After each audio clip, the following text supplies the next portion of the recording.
আমি জাতির পক্ষ থেকে সকল রেমিটেন্স যোদ্ধাকে কৃতজ্ঞতা জানাচ্ছি। বিদেশ সফরে গেলে সেখানকার প্রবাসী বাংলাদেশিরা প্রায় আমাদেরকে সরকারি সেবা পেতে নানা রকম দুর্ভোগের কথা জানান। প্রবাসীদের জন্য বিদেশে তাদের নিজ নিজ শহরে আমরা বেসরকারি উদ্যোগে পরিচালিত নাগরিক সেবা কেন্দ্র স্থাপনের উদ্যোগ নিচ্ছি। সেখান থেকে তারা পাসপোর্ট নবায়ন, জাতীয় পরিচয়পত্র ইত্যাদি সংগ্রহ করতে পারবেন।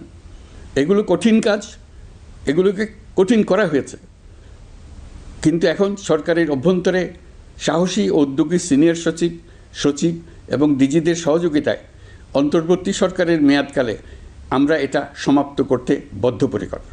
প্রিয় দেশবাসী, আপনারা জানেন ঐতিহাসিক অভ্যুত্থানের পর এই সরকার যখন দায়িত্ব গ্রহণ করে তখন দেশের অর্থনৈতিক অবস্থা ছিল ভয়াবহ। ভয়ঙ্করভাবে যুদ্ধবিধ্বস্ত দেশের অর্থনীতিও এতটা খারাপ থাকে না যতটা খারাপ করে দিয়েছে 16 বছরের লাগামহীন লুটপাটতন্ত্র। আশার বিষয় হচ্ছে শুধু ব্যাংক নয়, প্রত্যেকটি আর্থিক প্রতিষ্ঠান এখন ঘুরে দাঁড়িয়েছে। জনগণের আমানত এখন নিরাপদ। অর্থনীতির অধিকাংশ সূচক ইতিবাচক ধারায় ফিরে এসছে। আমাদের অর্থনীতির ইতিবাচক ধারা বিদেশি বিনিয়োগকারীদেরকেও আকৃষ্ট করছে।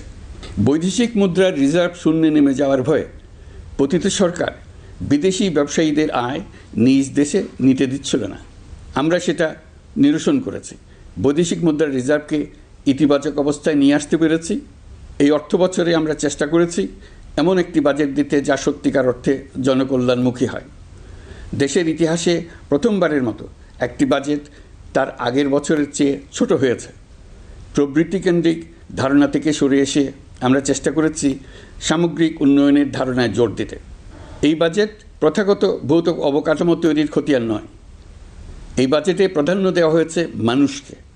নজরদারি বৃদ্ধির ফলে রপ্তানি আয় বেড়েছে। অর্থনীতির দুঃসময়ে আমাদের প্রবাসী ভাই বোনেরা রেমিটেন্স যোদ্ধা হিসেবে এগিয়ে এসছেন, যার ফলে রেমিটেন্স প্রবাহ উল্লেখযোগ্যভাবে বৃদ্ধি পেয়েছে। আমি জাতির পক্ষ থেকে সকল রেমিটেন্স যোদ্ধাকে কৃতজ্ঞতা জানাচ্ছি।